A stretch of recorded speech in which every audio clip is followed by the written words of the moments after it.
اور آدمی اور اشیاء جلد یا بدیر تمہیں ڈھونڈتے ہوئے آئیں گے اور عاجزی سے تمہیں التجا کریں گے کہ ہم پر حکومت کرو، کیونکہ تم نے رات کا یقین حاصل کر لیا ہے، اور وہ جو رات کا یقین حاصل کر لیتا ہے آنے والے دنوں پر بڑی آسانی سے حکمرانی کر سکتا ہے۔ رات کے دل کی دھڑکن غور سے سنو، کیونکہ اس کے اندر خود پر فتح انسان کا دل دھڑکتا ہے، اس کے اندر خود پر فاتح انسان کا دل دھڑکتا ہے۔ اگر میرے پاس آنسو ہوتے تو وہ بھی آج کی رات ہر ٹمٹماتے ستارے اور خاک کے ہر ذرے پر کل کل کرتے نالے اور ہر نغمہ زن جھینگر کو ہوا میں اپنی معطر روح کو جھومتی ہوئی بنفشہ کو، تیز تیز چلتی ہوئی ہوا کو، ہر کوثار اور وادی کو، ہر ایک درخت اور گھاس کی ہر پتی کو، اس رات کے چند لمحہ کے تمام سکون اور خوبصورتی کو پیش کرتا۔ میں ان کے آگے اپنے آنسو انسانوں کی ناس پاسی اور وحشیانہ جہالت کے لیے بطور معافی نامہ کے پیش کرتا، کیونکہ انسان کے قابل نفرت پیسے کے عوض خریدے گئے غلام اپنے آقاؤں کی خدمت میں مصروف ہیں، اس قدر مصروف کہ پیسے کی آواز اور رضا کے علاوہ وہ کسی دوسری آواز اور رضا کو خاطر میں نہیں لاتے، اور جو کام ان کا مالک انسانوں سے لیتا ہے وہ بہت گھنونا ہے۔ یہ ان کی دنیا کو بچڑ خانے میں بدل دیتا ہے، جہاں گلے کاٹنے اور گلے کٹوانے والے وہ آپ ہیں۔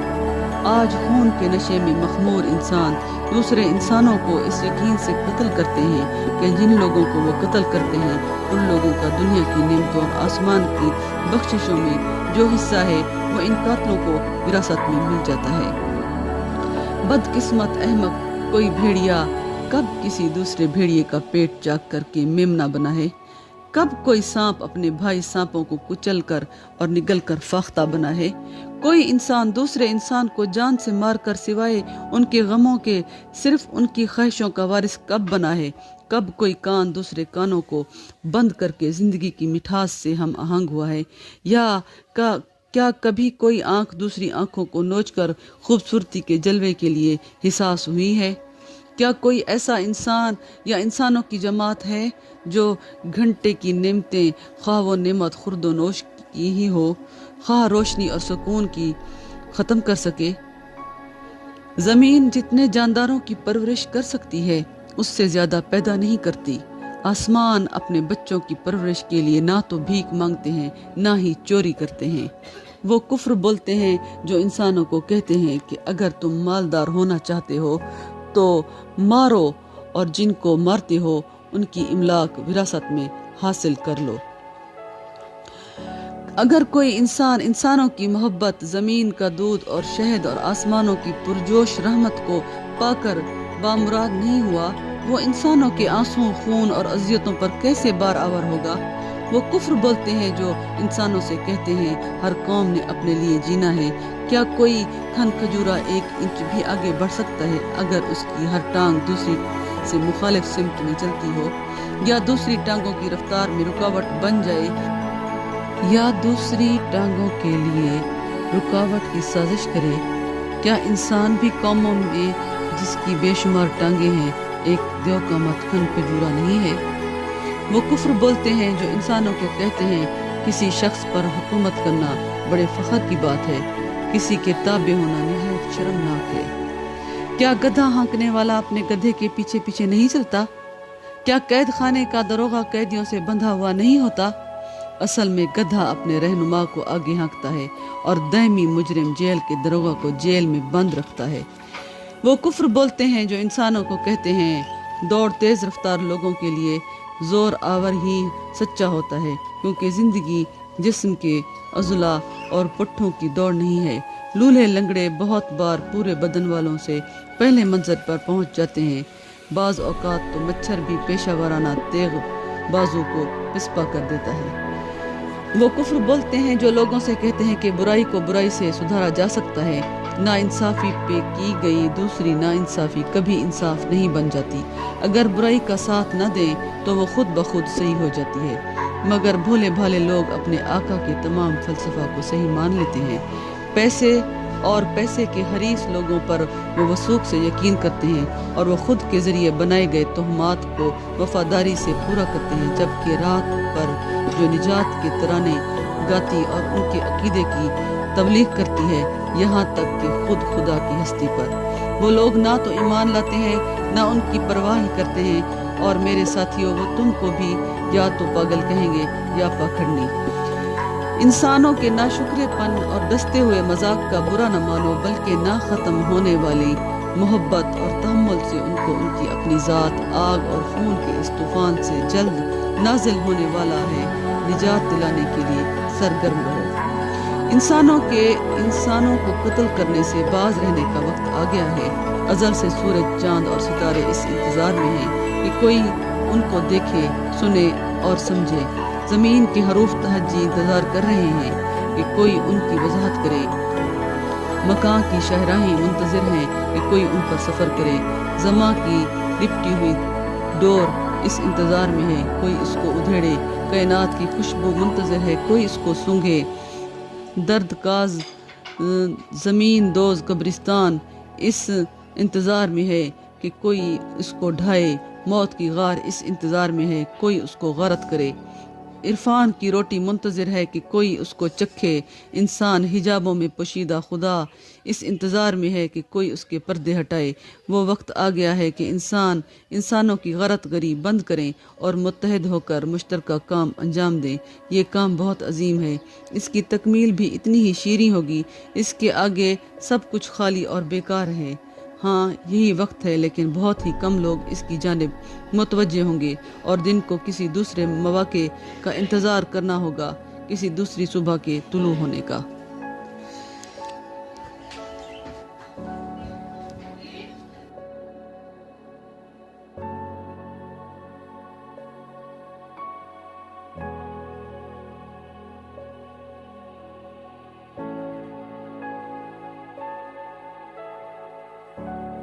آئیے کتاب میر داد کے باب نمبر 34 کی جانب بڑھتے ہیں۔ ماں بیضہ باری۔ میر داد۔ اس رات کی خاموشی میں میر داد کی یہ آرزو ہے کہ تم ماں بیضہ کے متعلق غور و فکر کرو۔ مکان اور اس میں موجود سب کچھ ایک بیضہ ہے۔ زماں جس کا چھلکا وہی ماں بیضہ ہے۔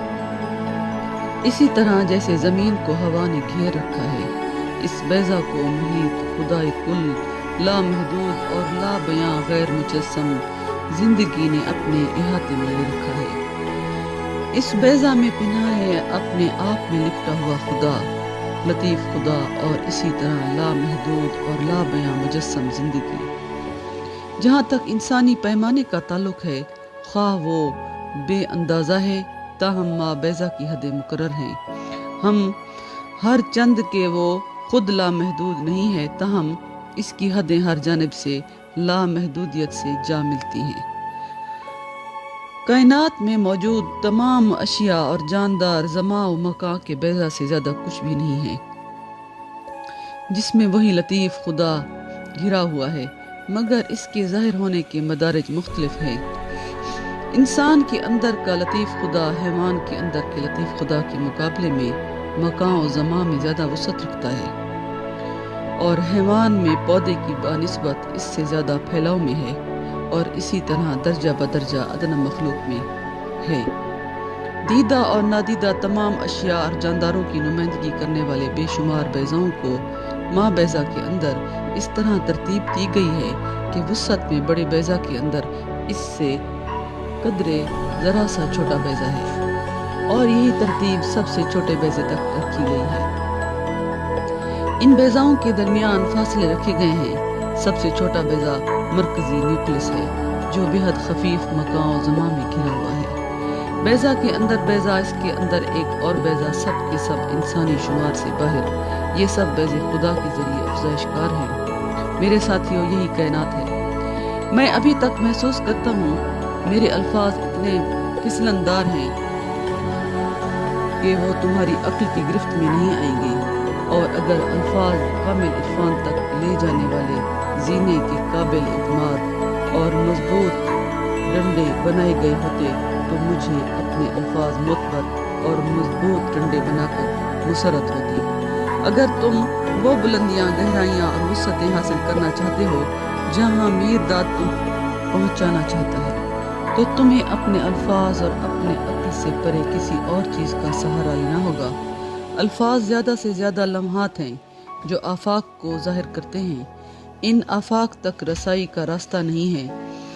اب تو یہ افق قطعی نہیں ہے، اس لیے جب میں تم سے ماں بیضا اور دوسرے بیضاؤں اور خدائے کل اور لطیف خدا کی بات کرتا ہوں تو تم میرے الفاظ سے نہ چپکو بلکہ نور کا سہارا لو، اور تم دیکھو گے کہ میرے الفاظ تمہاری ڈاواڈول سمجھ کے لیے مضبوط پنکھ بن گئے ہیں۔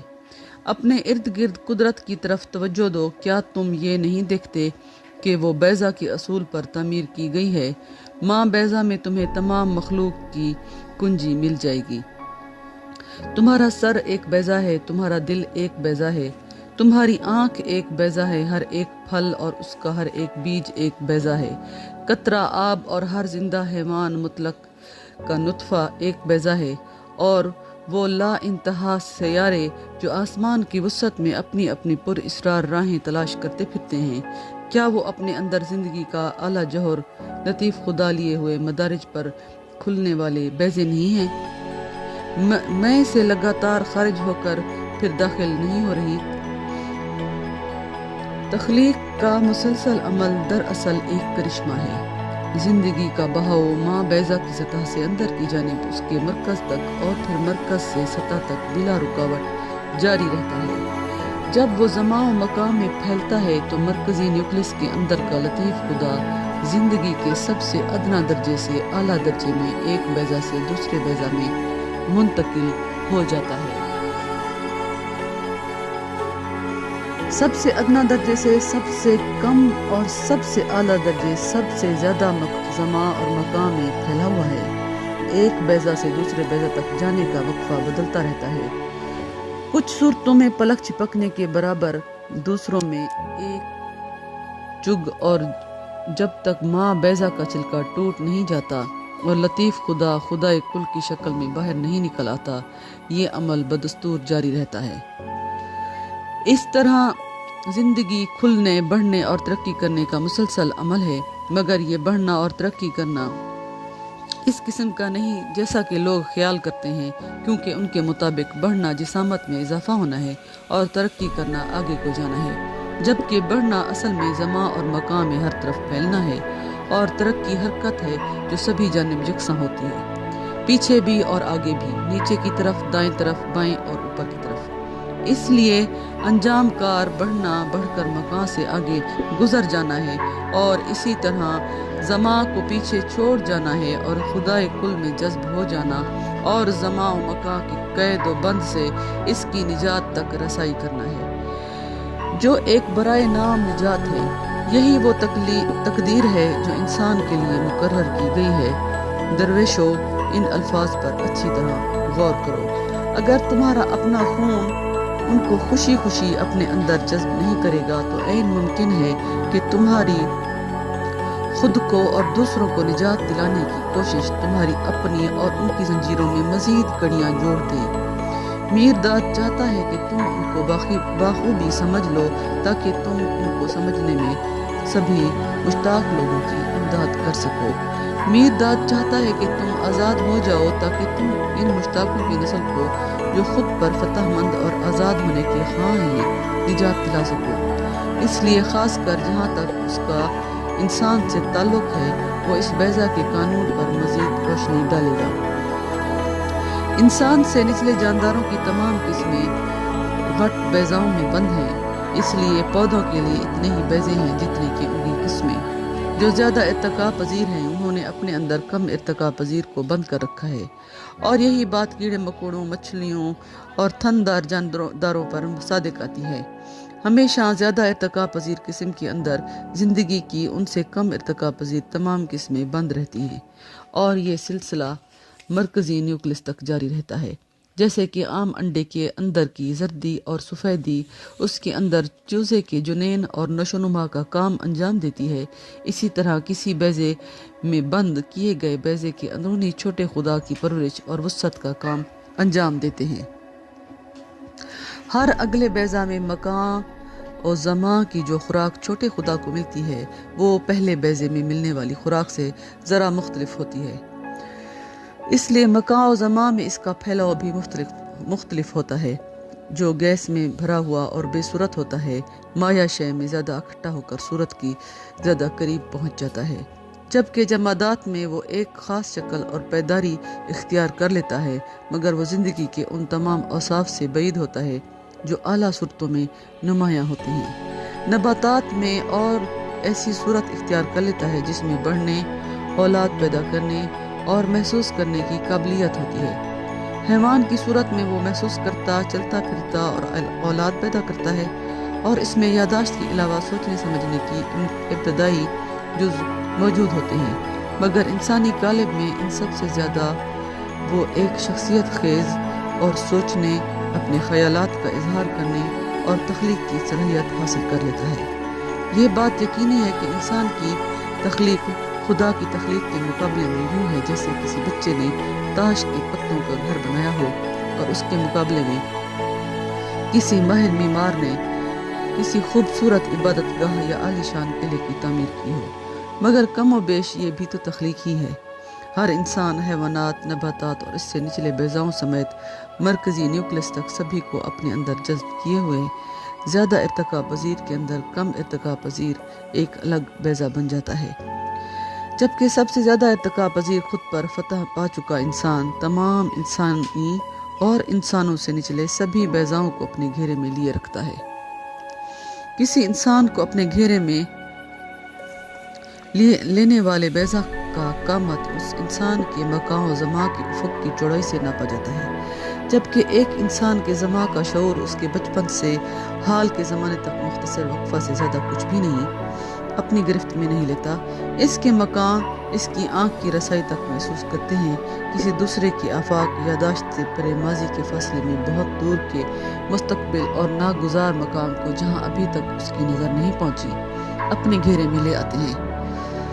سب انسانوں کو اپنے بیضہ میں سے رونما ہونے کے لیے ایک سی خوراک ملتی ہے، مگر ان کے کھانے اور ہضم کرنے کا ظرف ایک سا نہیں ہوتا، کیونکہ وہ ایک ہی مقام پر ایک ہی وقت میں ایک ہی بیضہ میں سے نکلے نہیں ہوتے، اس لیے ان کا زمان و مقام میں پھیلاؤ الگ الگ ہوتا ہے۔ تاہم کوئی دو انسان ایسے نہیں مل سکتے جو ایک دوسرے سے ہو بہو مشابہ ہوں۔ ایک ہی دسترخوان سے جو نہایت بھرپور اور بے اندازہ صورت میں سب کے سامنے بچھا ہوا ہے، ان میں سے ایک سونے کی پاکیزگی اور خوبصورتی سے چکھتا ہے اور شکم سیر ہو جاتا ہے، جبکہ دوسرا سونے کو ہی کھا جاتا ہے مگر ہمیشہ بھوکا رہتا ہے۔ کوئی شکاری ایک خوبصورت ہرن کو دیکھتا ہے تو اس کا دل مچل اٹھتا ہے کہ اس کا شکار کروں اور اس کو پکا کر کھا جاؤں۔ اسی طرح ہرن پر ایک شاعر کی نگاہ پڑتی ہے تو اس کے تصور کو پنکھ لگ جاتے ہیں اور وہ ایسے مقام زمان میں پہنچ جاتا ہے جس کا شکاری کو کبھی خواب و خیال بھی نہیں ہوگا۔ میکایون شمادن کے ساتھ ایک ہی کشتی میں رہتے ہوئے آخری آزادی اور مکان و زمان کے قید و بند سے نجات کی بلندی کا خواب دیکھتا ہے، جبکہ شمادم ہمیشہ اپنے آپ کو مکان و زمان کی اور بھی زیادہ لمبی مضبوط آہنی رسیوں سے جکڑنے میں مصروف رہتا ہے۔ سچائی یہ ہے کہ میکایون اور شمادم خواہ آپس میں ان کی کوہنی سے کوہنی ٹکراتی ہے، ایک ہیں، مگر میکایون نے شمادم کو اپنے اندر سمو رکھا ہے مگر شمادم نے میکایون کو نہیں۔ اس لیے میکایون شمادم کو سمجھ سکتا ہے مگر شمادم میکایون کو نہیں سمجھ سکتا۔ خود پر فاتح شخص کی زندگی اس کے ارد گرد کے ہر شخص کی زندگی کو ہر طرف سے متاثر کرتی ہے، کیونکہ اس کی زندگی سب اشخاص کی زندگیوں کو اپنے اندر سموئے ہوئے ہے، جبکہ خود پر فتح مند کی زندگی کسی بھی شخص کی زندگی کسی بھی طرف سے نہیں چھوتی۔ نہایت سادہ لوح انسان کو خود پر فتح مند شخص تمام اشخاص میں سب سے زیادہ سادہ لوح معلوم ہوتا ہے۔ ایک بہتر ارتقا پذیر کو وہ زیادہ بہتر ارتقا پذیر دکھائی دیتا ہے، مگر اس کے ہمیشہ ہی کچھ ایسے پہلو ہوتے ہیں جن کو خود پر فتح مند سے کم نہ تو کوئی شخص محسوس کر سکتا ہے اور نہ ہی سمجھ سکتا ہے۔ یہی اس کی گوشہ نشینی کا سبب ہے اور اس کے یوں محسوس ہونے کرنے کا کہ خواہ میں اس دنیا میں ہوں میں اس دنیا کا نہیں ہوں۔ یہی سبب ہے چھوٹا خدا مقید نہیں رہ سکتا، وہ ہمیشہ زمان و مکان کی قید سے رہائی پانے کے لیے سرگرم رہتا ہے۔ ایسا کرتے ہوئے وہ انسانی فہم سے بہت بلند فہم استعمال کرتا ہے۔ نچلے درجے کے جانداروں میں ایسی سمجھ کے لوگ قدرتی ترغیب کہتے ہیں۔ یہ عام لوگوں میں ہو تو اس کو منطق کہا جاتا ہے۔ یہ بلند ترین انسانوں میں ہو اس کو خدائی دانش کا نام دیا جاتا ہے۔ یہ وہ سب کچھ ہے اور اس سے بھی زیادہ بہت کچھ ہے۔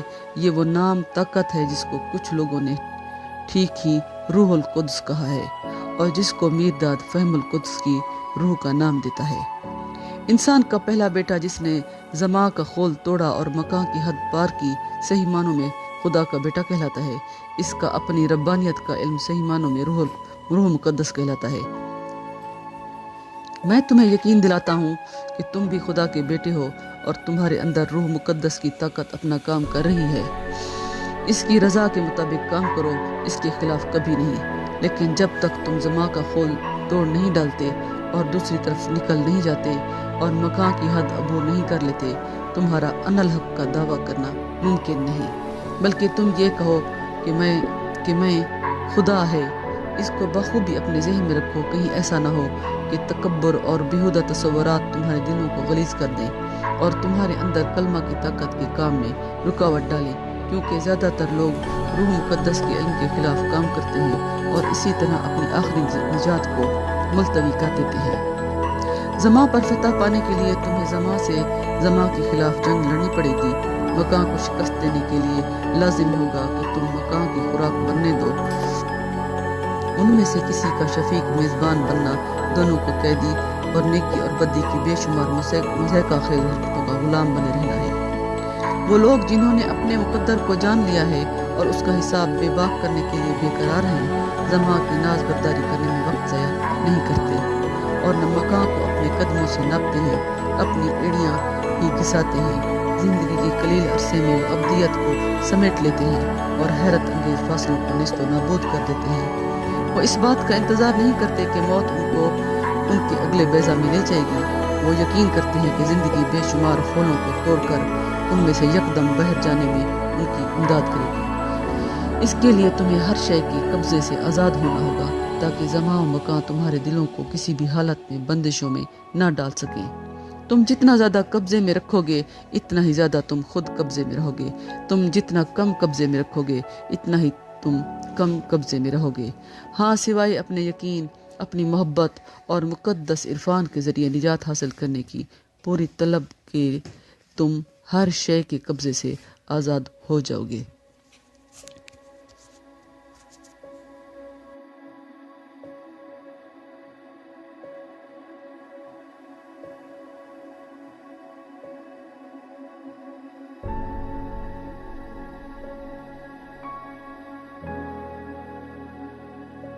دا بک آف میرداد۔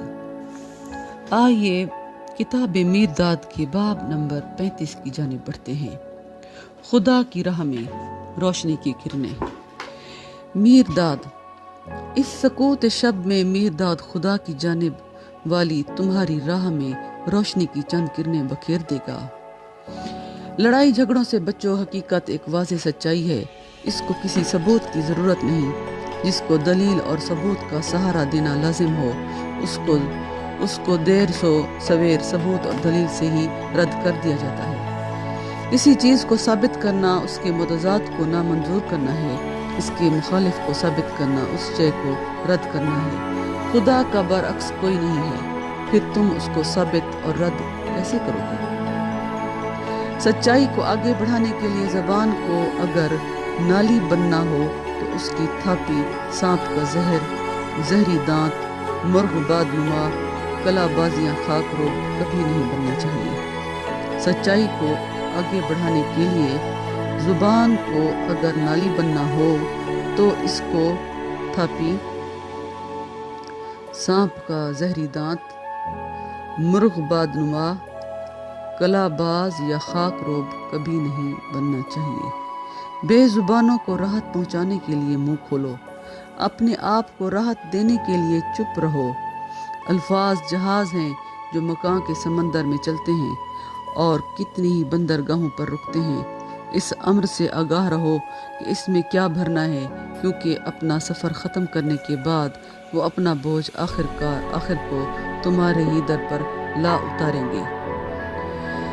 جھاڑو جو کچھ گھر کے لیے کرتا ہے، اپنے آپ کی کھوج کرنے والا وہی کچھ اپنے دل کے لیے کرتا ہے۔ اپنے دل میں خوب جھاڑو لگاؤ۔ جس دل میں اچھی طرح جھاڑو لگایا گیا ہو وہ ایسا قلعہ ہے جو حملے سے محفوظ ہے۔ جس طرح تم لوگوں اور اشیاء کو اپنی خوراک بناتے ہو، اسی طرح وہ تمہیں اپنی خوراک بناتی ہیں۔ اگر تم چاہتے ہو کہ تمہیں زہر نہ چڑھے تو دوسروں کے لیے صحت بخش خوراک بنو۔ اگر اگلے قدم کے بارے میں بے یقینی ہو تو بے حس و حرکت کھڑے رہو۔ جس کو تم ناپسند کرتے ہو وہ تم کو ناپسند کرتا ہے۔ اس کو پسند کرو اور اس کو اپنی منمانی کرنے دو، اسی طرح تمہارے راستے کی رکاوٹ دور ہو جائے گی۔ سب سے زیادہ ناقابل برداشت وبال جاں کسی چیز کو تکلیف دہ خیال کرنا ہے۔ اپنے لیے انتخاب کرو، یا کہ ہر چیز کا مالک بننا ہے یا کسی کا بھی نہیں۔ کوئی درمیانہ راستہ اپنا ناممکن نہیں ہے۔ ہر سنگ راہ ایک تنبیہ ہے، تنبیہ کو بغور پڑھو تو سنگ راہ روشنی کا مینار بن جائے گا۔ سیدھا ٹیڑھے میڑھے کا ساتھی ہے، اور ایک چھوٹا کیا گیا اور دوسرا چکردار راستہ ہے۔ چکردار راستے کے لیے صبر و تحمل سے کام لو۔ جب یقین کا سہارا ہو تو تحمل روحانی صحت ہے، جب یقین کا ساتھ نہ ہو تو وہ فالج بن جاتا ہے۔ ہونا، محسوس کرنا، سوچنا اور تصور کرنا، جاننا۔ دیکھو، انسانی زندگی کے چکر میں ہم منزلیں اسی ترتیب سے آتی ہیں، اہم منزلیں اسی ترتیب سے آتی ہیں۔ تعریف کرنے اور تعریف سننے سے خبردار رہو، اس وقت بھی جب کہ یہ نہایت مخلصانہ اور برحق ہو۔ جہاں تک خوشامد کا تعلق ہے، اس کی چال باز قسموں کے تئیں گنگے اور بہرے بن جاؤ۔ جب تک تمہیں دینے کا احساس رہتا ہے، جو کچھ تم دیتے ہو قرض لیتے ہو۔ سچ تو یہ ہے کہ تم کوئی ایسی چیز جو تمہاری اپنی ہے دے ہی نہیں سکتے۔ تم لوگوں کو وہی کچھ دیتے ہو جو تم نے اپنے پاس بطور امانت رکھا ہوتا ہے۔ جو چیز تمہاری اپنی ہے اور صرف تمہاری، تم چاہتے ہوئے بھی اسے نہیں دے سکتے۔ اپنا توازن بنائے رکھو، تم انسانوں کے لیے خود کو ناپنے کا معیار اور تولنے کا ترازو بن جاؤ گے۔ نہ کوئی مفلسی ہے نہ امیری، فقط چیزوں کے استعمال کا سلیقہ چاہیے۔ اصل میں مفلس وہ ہے جو اپنے پاس موجود چیز کا غلط استعمال کرتا ہے۔ اصل میں امیر وہ ہے جو اس چیزوں کا جتنی کچھ اس کے پاس ہے صحیح استعمال کرتا ہے۔ پھپھوندی ہوئی روٹی کی پپڑی ایسی دولت ہو سکتی ہے جس کی قیمت کا اندازہ نہ لگایا جا سکے۔ سونے سے بھرا تہ خانہ بھی ایسی ناداری ہو سکتی ہے جو راحت نہ دے سکے۔ جہاں بہت سے راستے ایک نقطہ پر جا ملتے ہوں، تذبذب میں مت پڑو کون سا راستہ اختیار کرنا ہے۔ خدا کے متلاشی دل کے لیے تمام راستے خدا تک جاتے ہیں۔ زندگی کی تمام صورتوں کا احترام کرو۔ سب سے کم اہم صورت میں سب سے اہم صورت کی کنجی چھپی ہوتی ہے۔ زندگی کی تمام صورتوں کا احترام کرو۔ سب سے کم اہم صورت میں سب سے اہم صورت کی کنجی چھپی ہوتی ہے۔ زندگی کے سبھی کام اہم ہیں، ہاں، نادر، فضل اور بے مثل۔ زندگی حقیر چیزوں میں اپنے آپ کو نہیں الجھاتی۔ قدرت کے کارخانے میں سے کوئی چیز تبھی باہر آتی ہے اگر وہ قدرت کی محبت آمیز نگرانی اور نہایت محنت شمار ہنر کے قابل ہوتی ہے۔ کیا وہ کم از کم تمہارے احترام کے قابل نہیں ہونی چاہیے؟ اگر مچھر اور چیونٹیاں عزت کے قابل ہوں تو تمہارے بھائی انسان کس قدر زیادہ عزت کے مستحق ہوں گے۔ کسی بھی انسان سے نفرت نہ کرو۔ کسی ایک انسان سے نفرت کرنے سے بہتر یہ ہے کہ ہر انسان تم کو نفرت کرے، کیونکہ کسی انسان سے نفرت کرنا اس کے اندر کے لطیف خدا سے نفرت کرنا ہے، اور کسی انسان کے اندر کے لطیف خدا سے نفرت کرنا اس خدا سے اپنے اندر نفرت کرنا ہے۔ وہ بندہ جو اس کو بندرگاہ پر لے جانے والے واحد کپتان سے نفرت کرتا ہو، اپنی بندرگاہ پر کیسے پہنچے گا؟ یہ دیکھنے کے لیے کہ نیچے کیا ہے اوپر دیکھو، یہ جاننے کے لیے کہ اوپر کیا ہے نیچے دیکھو۔ تم جتنا اوپر چڑھتے ہو اتنا ہی نیچے اترو، ورنہ تم اپنا توازن کھو بیٹھو گے۔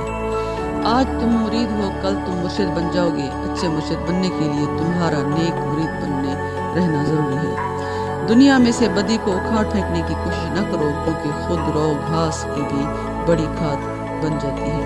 اشتیاق کا غلط استعمال اکثر مشتاق کو مار ڈالتا ہے۔ صرف اونچے اور شاندار درختوں ہی سے جنگل نہیں بن جاتے، کچھ جھاڑیوں اور بیلوں کی بھی اکثر ضرورت ہوتی ہے۔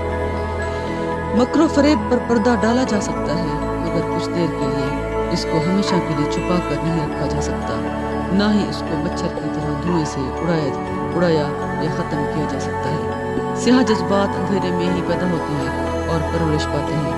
اگر تم ان کی نسل کو کم کرنا چاہتے ہو تو ان کو کھلی روشنی میں آنے دو۔ اگر تم 1000 مکاروں میں سے ایک کو بھی ایمانداری کی سیدھی راہ پر لانے میں کامیاب ہو جاؤ تو تمہاری کامیابی اصل میں عظیم کامیابی ہوگی۔ روشنی کا مینار ایک بلندی پر قائم کرو، مگر اس کو دیکھنے کے لیے لوگوں کو نہ بلاتے پھرو۔ جن کو روشنی کی ضرورت ہے ان کو روشنی میں آنے کے لیے مدعو کرنے کی ضرورت نہیں ہوتی۔ دانش نیم دانش کے لیے بار گراں ہے، جس طرح بے وقوف کے لیے ایک بوجھ۔ نیم دانش مند کا اپنا بوجھ اٹھانے میں اس کی امداد کرو اور بے وقوف کو اکیلا چھوڑ دو۔ نیم دانش اس کو تم سے اچھی تعلیم دے سکتا ہے۔ کئی بار تمہیں اپنا راستہ دشوار، اندھیرا اور تنہا محسوس ہوگا۔ قوت ارادی سے کام لو اور آگے بڑھتے جاؤ، تمہیں ہر موڑ پر کوئی نیا ہمسفر مل جائے گا۔ نقش قدم سے خالی مقام میں ایسا کوئی راستہ نہیں جو اچھوتا ہو۔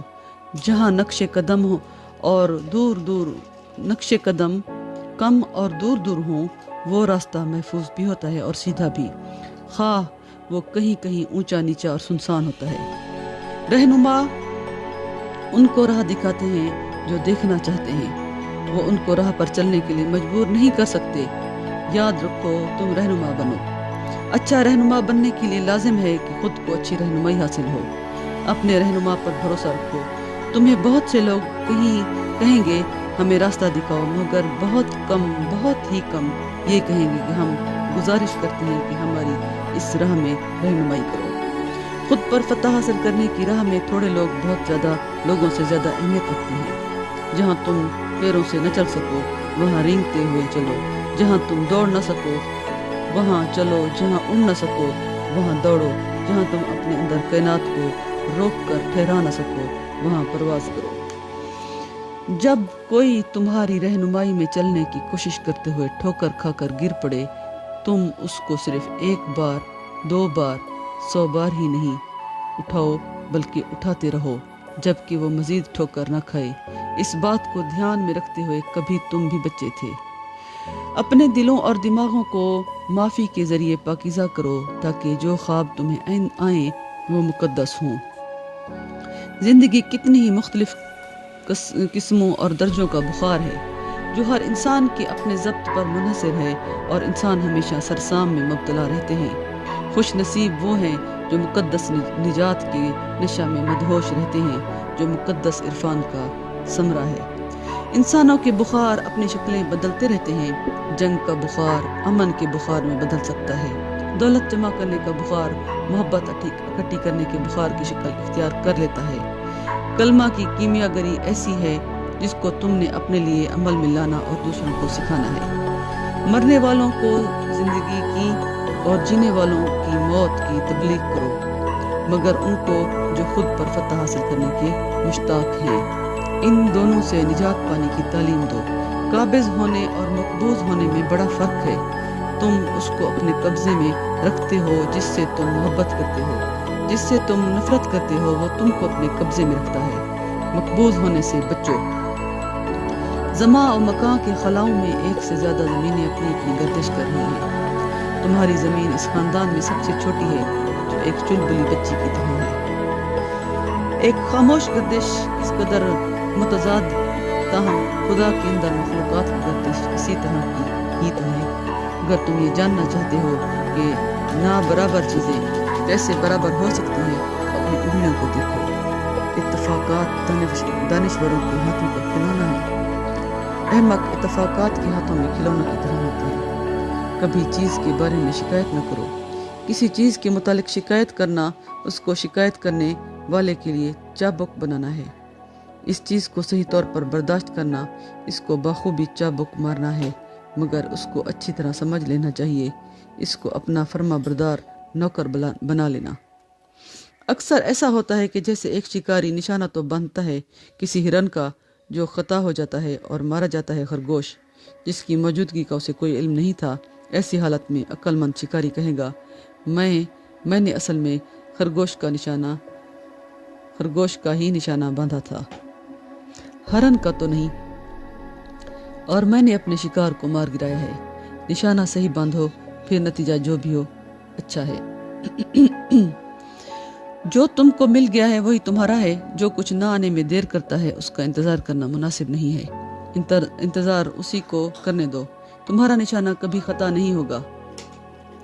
اگر وہ جس کو تم نشانہ بناتے ہو تمہیں نشانہ بنا لے تو خطا ہو چکا نشانہ ہمیشہ حاصل شدہ نشانہ ہوتا ہے۔ اپنے دلوں کو نا امیدی سے بے بہرا کر لو۔ نا امیدی وہ چیل ہے جس کو نامستقل مزاج وجود میں لاتے ہیں اور پھر اس کو اپنی ناکامیوں امیدوں کی لاشوں پر پالتے ہیں۔ برآئی امید بے شمار مردہ پیدا ہوئی امیدوں کا سرچشمہ بن جاتی ہے۔ اگر تم اپنے دلوں کو قبرستان میں بدلنا نہیں چاہتے تو خبردار اپنے دلوں کو امید کے نکاح میں نہ دینا۔ ہو سکتا ہے کہ کسی مچھلی کے ذریعے دیے گئے 100 انڈوں میں سے کوئی ایک ہی بچہ بننے میں کامیاب ہو، تاہم 99 ضائع نہیں جاتے۔ قدرت بڑی شاہ خرچ ہے اور اپنی فیاضی میں کوئی تفریق اور امتیاز روا نہیں رکھتی۔ تم بھی لوگوں کے دلوں اور دماغوں میں اپنے دلوں اور دماغوں کو بولنے کے معاملے میں اسی طرح بے دریغ بخشش میں کوئی تفریق و امتیاز روا نہ رکھو۔ کسی بھی کی گئی محنت کا صلہ طلب نہ کرو۔ جو اپنی محنت سے محبت کرتا ہے، محنت اس محنت کش کے لیے بھرپور افزا بن جاتی ہے۔ تخلیقی کلمہ اور مکمل توازن کو ہمیشہ یاد رکھو۔ جب تم مقدس عرفان کے ذریعے وہ توازن حاصل کر لو گے تو تم صحیح معنوں میں خود پر فتح مند بن سکو گے۔ تبھی تمہارے ہاتھ خدا کے ہاتھوں سے مل کر کام کریں گے۔ خدا کرے تمہارا باطن اس شب کی امن و سکون سے دھڑکتا رہے جب تک کہ تم اس مقدس عرفان کے امن و سکون میں غرق نہیں کر لیتے۔ یہ تعلیم میں نے نوح کو دی تھی اور یہی تعلیم میں تمہیں دیتا ہوں۔